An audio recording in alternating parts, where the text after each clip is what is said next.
আসসালামু আলাইকুম রহমতুল্লাহ বরাকাতু। আলহামদুলিল্লাহ, আসসালাতু আসসালামু আলা রাসূলিল্লাহ বাদ।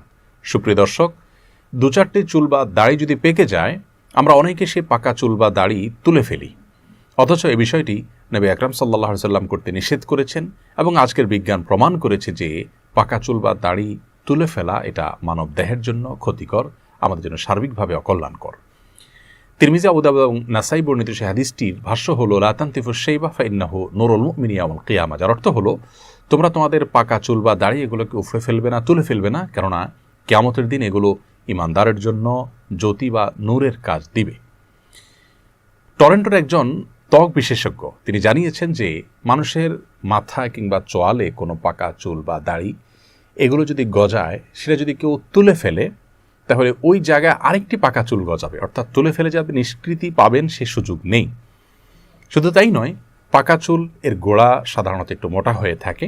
এটা যখন তুলে ফেলা হয় সেই জায়গায় অনেক সময় ইনফেকশন হওয়ার সম্ভাবনার কথাও তিনি বলেছেন। এবং তিনি আরও বলেছেন যে এই পাকা চুল এটাকে অনেক সময় আমরা অনেকে কালার করে থাকি, বিশেষ করে আর্টিফিশিয়াল কালার দিয়ে সেটাকে আমরা কালো বানিয়ে থাকি। তো এই কাজগুলো যারা করে থাকেন এর মাধ্যমেও মানুষ স্বাস্থ্যগত দিক থেকে ক্ষতির সম্মুখীন হয় এবং কোনো কোনো ক্ষেত্রে এই গবেষক বলেছেন যে এর কারণে মানুষ ক্যান্সারে পর্যন্ত আক্রান্ত হতে পারে। প্রিয় দর্শক, নবী করিম সাল্লাল্লাহু আলাইহি সাল্লাম প্রায় 1450 বছর আগে আমাদেরকে নিষেধ করেছেন পাকা চুল দাড়ি তুলতে।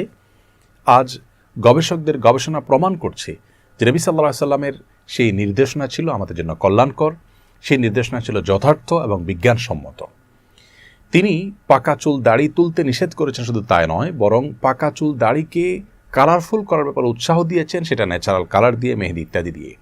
তাহলে নবী আলাইহিস সালাতু ওয়াসসালামের প্রতিটি সুন্নাহ, প্রতিটি আদেশ এবং নিষেধকে মেনে চলার মাঝেই মানব জাতির কল্যাণ নিহিত আছে। সেই কল্যাণকারী দিকটা হয়তো কোনো সময় আমরা আবিষ্কার করতে পারি, কোনো সময় হয়তো আবিষ্কার করতে দেরি হয়। নবী সাল্লাল্লাহু আলাইহি ওয়াসাল্লামের বহু সুন্নাহর কল্যাণকর দিকগুলো হয়তো আমরা জানি না, আমাদের পরবর্তী প্রজন্ম আবিষ্কার করবে, কিন্তু এটুকু নিশ্চিত যে তার প্রতিটি আদেশ নিষেধের মাঝে আমাদের কল্যাণ অবশ্যই নিহিত আছে।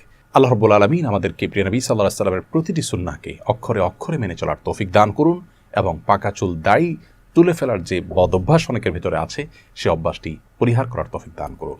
আসসালামু আলাইকুম রহমতুল্লাহ বরাকাতুহু। ইসলামিক ভিডিও পেতে চাইলে চ্যানেলটি সাবস্ক্রাইব করে পাশে থাকুন। আসসালামু আলাইকুম রহমতুল্লাহ।